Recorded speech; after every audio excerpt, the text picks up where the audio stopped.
Your first paragraph can make or break your entire fantasy novel. If your opening doesn't immediately pull readers in, they're gone, moving on to one of the other countless books available to them. So no pressure, right? In this video, I'm reviewing real story beginnings from members of the Tale Tinkerers Guild, breaking down exactly what works and what could be even stronger from my point of view. And our first submission comes from Armored Hero 11. The scent of petrichor lingered in the crisp air as Duke Alaric Stirlingheart walked upon the rain-softened earth.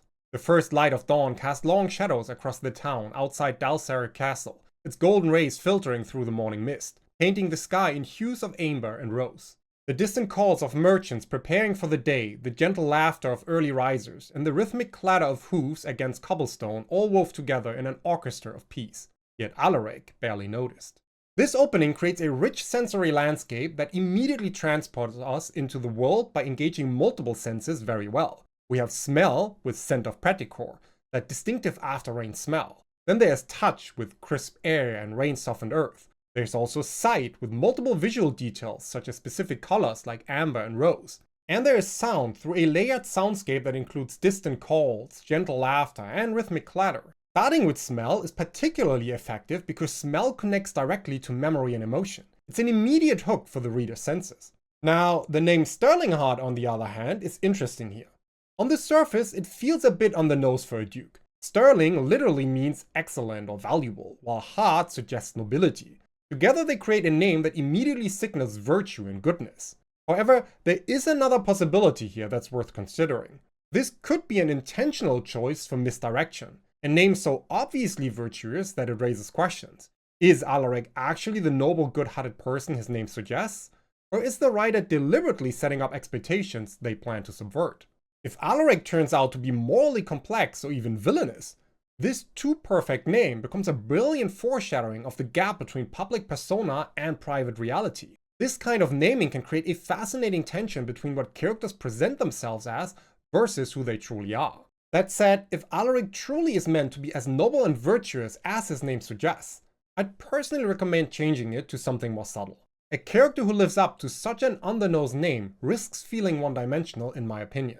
Looking more closely at the writing style, one thing clearly stands out, and that is the density of adjectives.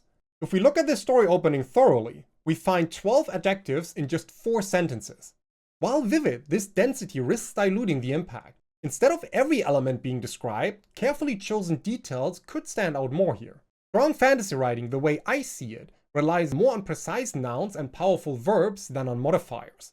Rather than gentle laughter of early risers, perhaps the chuckles of bakers and apprentices would provide more specific imagery without needing those adjectives. When every element is modified with an adjective, I find that the prose can feel overwritten, slowing down the pacing as a result. The most effective descriptive writing often comes from selecting just a few perfect, unexpected modifiers while letting strong nouns and verbs carry the weight of the scene. Having said that, what I find particularly powerful is that final line, "Yet Alaric barely noticed."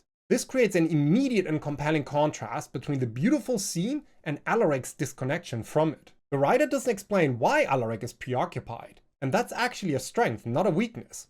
This single line creates immediate intrigue. What could possibly be so important that it will make someone ignore such beauty? It invites the reader to continue to discover the answer. Often I would argue that "Yet Alaric barely noticed" weakens immersion by creating unnecessary distance between the reader and the character. Filter words like noticed, felt, or saw tend to pull readers out of a scene by framing experiences indirectly rather than letting them unfold naturally. However, in this instant, it works effectively because it creates contrast. The opening paragraph immerses us in rich sensory details, smell, touch, sight, and sound, engaging the reader very deeply already. The final line then disrupts that immersion, emphasizing Alaric's detachment from the world around him. Rather than simply showing his lack of engagement through omission, the explicit statement of his disinterest acts as a narrative beat, signaling that his focus lies elsewhere. This is a rare case where a filter phrase strengthens the impact rather than dulling it. It acts as a pivot point, pulling the reader's attention away from the external world and into Alaric's internal state, heightening the intrigue about what occupies his mind. Now, if I were editing this opening, I'd recommend the following. First, consider the implications of the Stirlingheart name. Either adjust it if it's unintentionally on the nose, or lean into it if it's meant as characterization or misdirection. Then I would also consider reducing the adjective density by replacing some modified nouns with more precise standalone nouns. Under all circumstances though, I would make sure to preserve that brilliant final line contrast, while ensuring the next paragraph begins to reveal Alarix's thoughts. But while the last line of our first submission worked because it contrasted sensory richness with sudden detachment, what happens when that richness is stripped away entirely? Our second submission from Smooth Criminal takes a very different approach, proving that effective openings don't always rely on sensory overload. Her neck ached. She'd no idea why. Her neck never ached. Today it ached. Considering just how often she needed to turn her head, it became very aggravating, very quickly. There's no lush sensory description, no detailed world building, just rhythm, repetition, and discomfort. And yet it works, in my opinion. The repetition of ached immediately makes us feel the wrongness of the moment. Normally repeating the same word 3 times in such a short space might feel excessive, but here it reinforces the idea that this isn't something the character can just ignore. The rhythm itself also mirrors the discomfort. It starts with a short, jarring statement, her neck ached. Then it stretches slightly, she'd no idea why, her neck never ached, before snapping back into that sharp 3-word pattern, today it ached. That rhythm isn't random. It creates a stop and start effect, almost like the irritation itself. Something pressing in, fading, then pressing in again. What makes this opening especially strong is how much it tells us without saying much at all. This is clearly someone for whom this kind of physical discomfort is unusual. More than that, whatever she's doing, she needs to turn her head often, meaning this isn't just inconvenient, it's frustrating, maybe even dangerous. That raises immediate questions. What does she need to see? Why is this happening? Could it be something mundane, or is there something more sinister at play here? So if you look at it, the rhythm works, the repetition works, and the restraint works. But are there any areas that could be refined without losing what's already strong? Well, one small area for improvement, if you ask me, is the phrase very aggravating very quickly. Intensifiers like very can be placeholders for sharper, more specific language. In a passage where every word feels deliberate, this part stands out as weaker in my opinion. The frustration would hit harder with something more direct, maybe that would get unbearable fast. It keeps the urgency but with more punch. Another place for a minor tweak is she'd no idea why, her neck never ached. This is what I call a filter phrase. It tells us she doesn't know rather than letting us experience the uncertainty with her. A small adjustment, something like she'd no idea why, her neck never ached, makes her thought flow more naturally as if we're inside her head rather than being told what she's thinking. That tiny shift of using an em dash rather than a comma also strengthens the contrast. The em dash creates a sharper pause, making the realization feel more immediate, almost like a thought breaking through in real time rather than a smooth narrated explanation. And then there's the final sentence. Considering just how often she needed to turn her head, it became very aggravating very quickly. Now we've already talked about tightening the phrasing at the end, but one more tweak could make the flow even smoother if you ask me. Changing considering to and given keeps the pacing crisp and the connection between thoughts stronger. It reinforces the rhythm rather than slowing it down. So taking these refinements into account, here's how I present the final version. Her neck ached. She'd no idea why. Her neck never ached. Today it ached. And given how often she had to turn her head, that would get unbearable fast. But here's the key. None of these refinements change what already works. The rhythm stays, the repetition stays, the discomfort stays. The goal isn't to fix the passage. It's already strong in my opinion. The goal for me would be to sharpen the few places where the wording isn't hitting quite as hard as it could without losing the impact of what's already working. Just like in our first submission, this passage succeeds not just because of what it says, but how it says it. It doesn't rely on heavy description or world building, it relies on rhythm and unease. And sometimes, that's all you need. Now, if you'd like to get your own writing review just like this, consider joining the Tale Tinkerers Guild. As a guild member, you'll get access to exclusive content, personalized feedback, and a supportive community of fantasy writers working to improve their craft. You can find the link in the description below.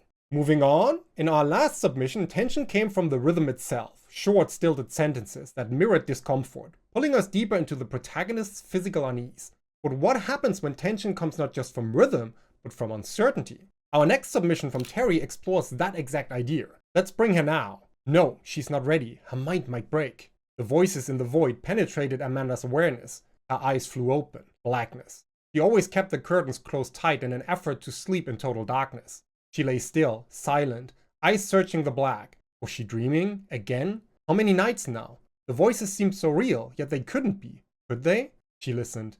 A sliver of city light from one of the inevitable cracks in the curtains gave her glimpses of nothing. Past dreams taught her if she moved even a little, the voices disappeared. This opening drops us into disorientation immediately. We don't get context or a slow build-up. We start with dialogue, unexplained and ominous, before shifting into Amanda's experience. That choice pays off, creating an instant sense of mystery and unease. The floating dialogue at the start raises urgent questions. Who's speaking? Who are they talking about? And why might someone's mind break? Instead of giving us answers right away, the scene pulls us into Amanda's confusion, making us just as unsure as she is. The sentence rhythm also does a lot of heavy lifting here. The short bursts, her eyes flew open, blackness, make the moment feel immediate, almost like flashes of consciousness. Just as she's trying to orient herself, we are too. This structure mirrors how it feels to wake up startled, caught between sleep and reality. Another strength of this passage is how it balances the supernatural with the mundane. The strange, detached voices make it clear that something is deeply wrong, but grounding details like the curtains, the sliver of city light, and the familiar struggle of distinguishing dreams from reality make it feel real. This contrast makes the mystery feel tangible rather than abstract. It's not just a voice in the dark, it's a voice in her darkened bedroom. But as strong as this opening is, a few refinements could sharpen it even further from my point of view. One thing I notice is the rhythm of Amanda's thoughts, particularly the consecutive questions. Questions are great for capturing confusion, but when several are stacked together like this, it creates a hiccup in the flow for me. Instead of experiencing Amanda's uncertainty with her, the stacked questions make her thought process feel too deliberate, more like narration than raw fragmented confusion. I'd personally break it up a little, maybe something like this. Was she dreaming? She blinked into the dark, again. How many nights now? The voices seemed so real, but they couldn't be. Could they? This keeps the uncertainty but allows for a smoother rhythm, making her disorientation feel more natural. Instead of a rapid-fire string of questions, it gives us just enough space for the reader to absorb the moment, closer to how fragmented thoughts actually feel when waking from something unsettling. Another thing that stands out for me is filtering language. The way I see it, the strongest version of this moment would put us fully in her perception. Let us hear the silence with her instead of being told she's listening. Instead of a sliver of city light from one of the inevitable cracks in the curtains gave her glimpses of nothing, I would consider something like a sliver of city light caught on the curtain's edge, stretching faintly across the ceiling. No movement, no shapes, only stillness. These changes are small, but they make a big difference in deepening immersion. Instead of filtering through Amanda's awareness with phrases like she listened, we experience her environment directly, hearing the silence with her rather than being told she notices it. Now, if I were making refinements while keeping the core of this passage intact, it might look something like this in the end. Let's bring her now. No, she's not ready. Her mind might break. The voices in the void cut through Amanda's sleep. Her eyes flew open. Blackness. She always kept the curtains shut tight. Total darkness, her best hope for rest. Still, she remained motionless, silent, eyes scanning the dark. Was she dreaming? She blinked, again. How many nights now? The voices seemed so real, but they couldn't be, could they? Silence pressed in, thick and absolute. Only the distant hum of the city beyond her window proved the world hadn't vanished. A sliver of city light seeped through the curtains, stretching faintly across the ceiling. No movement, no shapes, only stillness. Amanda didn't dare shift. Last time, a mere twitch of her finger had silenced them mid-sentence. Before that, she'd reached for the lamp, gone, as if they'd never existed. In this moment, she stayed frozen, barely breathing. This revision keeps the tension, mystery, and uncertainty that made the original work, while making a few adjustments. It breaks up the questions with slight pauses to smooth out the rhythm. It removes filter words so we're inside her perception, feeling the silence rather than being told she's listening. It also changes some of the small sensory details, such as adding the hum of the city, to subtly reinforce reality against the unknown. And it clarifies the pattern of the voices disappearing in a more concrete way, making it a sharper moment rather than something told to the reader. But having said that, this of course isn't the only way to revise it, just the way I'd approach it to keep the tension while tightening the prose. Like our last piece, this passage already has a great foundation in my opinion, because of how it delivers tension, not just what's happening. But where the neck-aching opening from Smooth Criminal used rhythm to mirror pain, this one uses it to blur the line between reality and dream, making Amanda's fear all the more tangible. But what happens when tension isn't about what the character hears, but about what they see? And more importantly, when that sight tells them something is wrong. Our next submission from Willow explores that shift in focus, blending character relationships with an unfolding sense of unease. The Aliceret moved easily through the water, bringing Nevri home. Her dark hair gently swirled about her face as she looked down at the makeshift table and back to the cards in her hand. She laughed to herself as she tossed her cards down, shaking her head. I don't know why I keep playing with you. Ellie smirked, her laugh carrying across the ship. I don't know either. Her eyes shifted over Nevri's shoulder, squinting into the distance. Is that Mirren, standing on the dock? Nevri stood, following Alice's gaze to the shore. Even from this distance, she recognized her sister's slender frame, unnaturally tight and tense as she clutched her cloak about her. She furrowed her eyebrows in concern. Something's happened. This opening focuses on character relationships while creating tension through distant observation. Unlike our last submission where the unease was immediate with whispered voices in the dark, this passage takes a slower, more natural approach, shifting from casual banter to growing concern. The banter between Nevri and Airless does a lot of work in a short space. Right away, we understand that they have an established dynamic. Nevri's frustration with losing the game, Airless's teasing response. The setting details enhance this dynamic rather than distracting from it. We don't just see two characters talking, we see them talking on a ship, adapting to life at sea while playing cards on a makeshift table. These are people who know each other well, and that familiarity makes their later shift to concern even more effective. Another strength here is how setting information is revealed through movement rather than exposition. Instead of a direct explanation like, Nevri was on a ship sailing home, the original sentence gives us, the Aliceret moved easily through the water, bringing Nevri home. Even though bringing Nevri home tells us she's returning, the sentence structure keeps the focus on setting and motion rather than front-loading exposition. Instead of outright stating that Nevri was returning home from a long journey, the movement of the ship implies travel naturally. However, this phrasing still leans into mild telling. It informs us of her destination rather than letting us feel the journey through sensory immersion. We'll come back to how a small tweak can enhance this in a moment. The transition from casual to serious is also handled with subtlety in this passage. We move from relaxed conversation to an external detail that changes everything, Alice noticing something in the distance. This progression feels natural because it follows a clear visual thread. Alice looks past Nevri, she notices something unusual, Nevri follows her gaze, and Nevri's immediate reaction, concern not confusion, tells us that something is wrong. What I particularly like is how Nevri's reaction does more than just tell us she's worried. It also reveals her relationship with her sister. The fact that she can read Mirren's body language from a distance shows that this isn't just any person standing tensely on the dock. It's someone Nevri knows well enough to recognize that tension means something bad has happened. That's a small but powerful way to deepen character relationships without stating them outright. Now though, let's talk about refinements that I would consider here. One thing I notice is that the Aliceret isn't immediately clear. While we do piece together that it's a ship, the name alone doesn't immediately signal that. In the first sentence, I find that clarity is key, especially when introducing a proper noun. A small adjustment could strengthen immersion while maintaining the clarity of the scene. For instance, the Aliceret moved easily through the water, its sails catching the morning breeze as it carried Nevri home. This revision subtly enhances the scene in two ways. The mention of sails naturally reinforces that the Aliceret is a ship without forcing an explanation too early, and while the phrase carried Nevri home remains, it is now embedded within a sensory image which keeps the focus on movement and atmosphere even stronger, rather than giving a factual statement about her return. This tackles the mild telling I mentioned earlier. Another small refinement could be reducing filter words to deepen immersion.